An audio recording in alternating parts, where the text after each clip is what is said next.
Hello and welcome to Headlines. I'm your host, Whitney Allen. Well, topping your news today on this Friday, March 26th, a cashier at Jewel Osco is receiving a life-saving gift today. What you need to know coming up. Plus, an Evanston resident feels the backlash after allegedly harassing a man on a CTA train. And we'll have all these stories and plenty more right after this short break.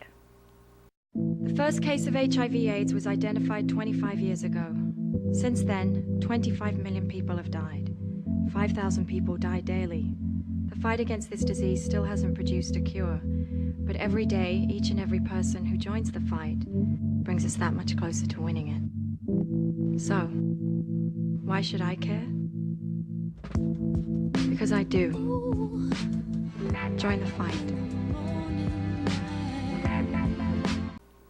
Hello and welcome back to Headlines. I'm your host, Whitney Allen. Well, a cashier at Jewel Osco is receiving an amazing gift. Mira de la Vega was given a kidney from one of her loyal customers, Dan Conye, and today the two are undergoing the surgery that will save Vega's life. Conye, a Chicago public school social worker who has always chose de la Vega's checkout line, offered the kidney to Vega after he noticed she was sickly 2 years ago. Vega will no longer have to undergo dialysis, and thanks to a loyal customer, she will have a much longer life.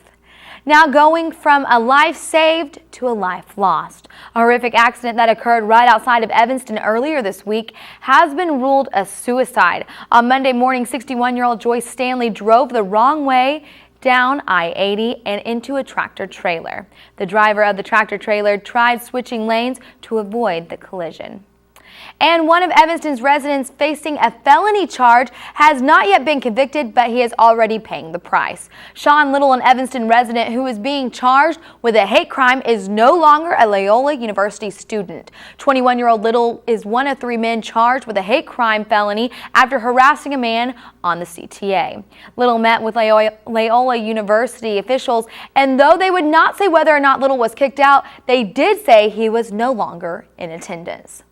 Now, an update to a story I previously reported that a Citizen Lighthouse Community Land Trust was seeking funds from the City Council. Well, they have been denied. The Land Trust provides affordable housing opportunities to those in need, and now they are in need themselves. The organization is having trouble paying a $20,000 bank loan, and without the city's help, this large financial burden may fall on the shoulders of this non-for-profit organization's members.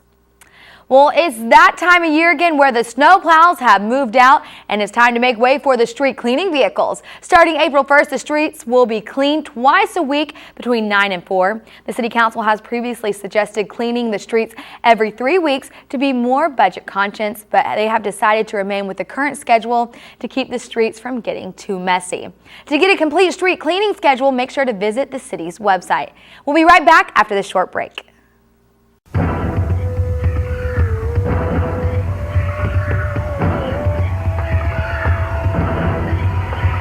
You don't talk with your daughter about sex. I will.